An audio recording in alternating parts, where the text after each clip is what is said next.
आज की वीडियो में बात करेंगे उल्ब वेधन के बारे में। अंग्रेजी में इसको एम्नियोसेंटेसिस कहते हैं। तो आइए जानते हैं कि क्या होता है।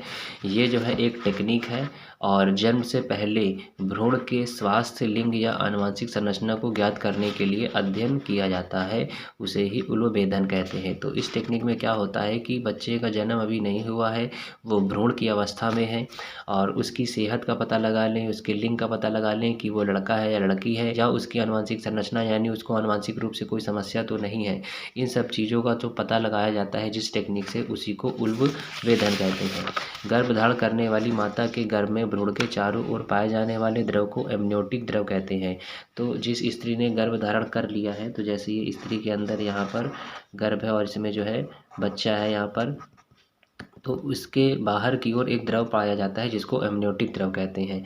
और ये द्रव जो होता है भ्रूण की बाहरी आघातों से, यानी कि अगर बाहर से कहीं से झटका लगता है, कोई धक्का लगता है स्त्री के गर्भ में, तो ये द्रव क्या करता है, बचाव करता है उस बच्चे का, उसको झटके से बचाने का काम करता है। इंजेक्शन द्वारा जो है माता के गर्भाशय से द्रव को निकाल लिया जाता है बाहर, और इसमें उपस्थित जो कोशिकाएं होती हैं उसका संवर्धन करके, यानी उन कोशिकाओं की संख्या को लैब में जो है बढ़ाया जाता है, ज़्यादा कर लिया जाता है। थोड़े से जैसे 2 4 5 10 सेल उसमें मिली उस द्रव में, उस द्रव को निकाल लिया उसके बॉडी से, और उसको फिर लैब में जो है संवर्धित करने का मतलब है कि उसकी संख्या को, सेल की संख्या को बढ़ाने का काम करते हैं। जब संख्या ज़्यादा हो जाती है सेल की, तो फिर उसमें क्या करते हैं, गुणसूत्रों की स्टडी करते हैं और ये देखते हैं कि भ्रूण में कोई असामान्यता तो नहीं है, उसको कोई बीमारी तो नहीं है आनुवंशिक रूप से। यदि गर्भ में कोई असामान्यता यानी कि कोई घातक रोग है, तो फिर गर्भ को क्या करते हैं, गिरा दिया जाता है। लेकिन आजकल इस तकनीक का जो इस्तेमाल है वो गलत तरीके से किया जा रहा है, लिंग ज्ञात करने में ज़्यादा किया जा रहा है, यानी ये पता करने में कि गर्भ में जो पल रहा है वो लड़का है या लड़की है। अगर लड़की होती है तो उसको गिरा दिया जाता है, ख़त्म कर दिया जाता है।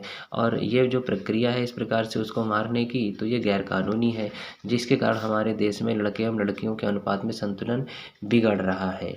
तो अब जब सभी लोग इसी तरह से लड़कियों को घर में ही मार देंगे, तो फिर लड़कों और लड़कियों का जो अनुपात है, जो रेशियो है, उसमें गड़बड़ी हो जाएगी।